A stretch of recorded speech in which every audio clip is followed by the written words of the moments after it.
from the moment of birth till the present moment, you've accumulated so many memories which are influencing how you're living your life. So that's one aspect of it. Another aspect of it has to do with so many factors before birth. So, human beings have evolved on this planet for thousands of years, millions of years of evolution of the mind and body. This also has an influence.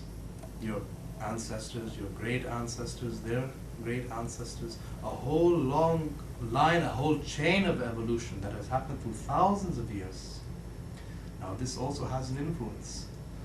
So for example, the kind of DNA that you have, that's very much influenced by your parents, their great-grandparents. So now the programming of the body, we can't do much with that. That's sort of stamped on your system from the moment of birth. So that's the kind of karma you can't manipulate with. Like you're born with a certain face.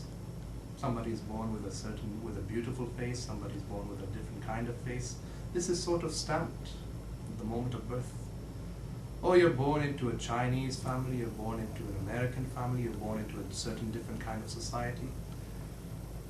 These are situations which are given to you as a result of birth, which you can't manipulate much with, especially the programming of the body. Now what you do with the mind now is very flexible. Mind is very flexible, not like the body. The body is very rigid, but the mind is very flexible. It's like a piece of clay. What kind of mind you have, it's just the kind of society in which you've been born in, the upbringing that you've been having in life, the kind of experiences you've had. The mind is very flexible. Now the only problem is that most people's mind is molded and shaped unconsciously. You can also mold and shape the mind consciously. And it all has to do with just one very simple thing. What you're creating in this present moment. We don't have any future. We never experience the future.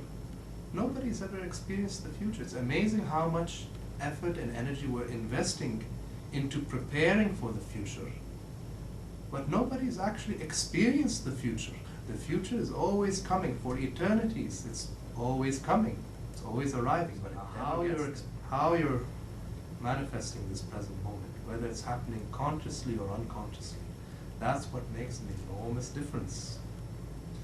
Now, if you're living unconsciously, basically what it means is that there are so many forces outside of your awareness which are determining how you should experience life. You're just exactly like a puppet being controlled by a puppeteer. When the strings move left, we move left. The strings say move right, we move right. But you have really no balance and integration of your own. This is what it means basically to live unconsciously. That we're living just like a mechanism, a robotic kind of life, like a computer. The computer has a certain programming and it's just running its programming. So that's how our life is going to be if we're living out of unawareness.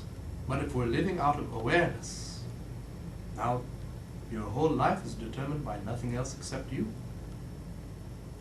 Either way, your life is determined by you. Which direction you're moving in life, how you're experiencing life. Because our experience of life is manufactured from within. And we're doing everything to try and manipulate the outside world. But we never think about ever fixing ourselves. We try to fix the world, we try to fix the society. People are doing activism in the world in many different ways. Environmental activism, political activism, all kinds of activism. But we never think about transforming ourselves.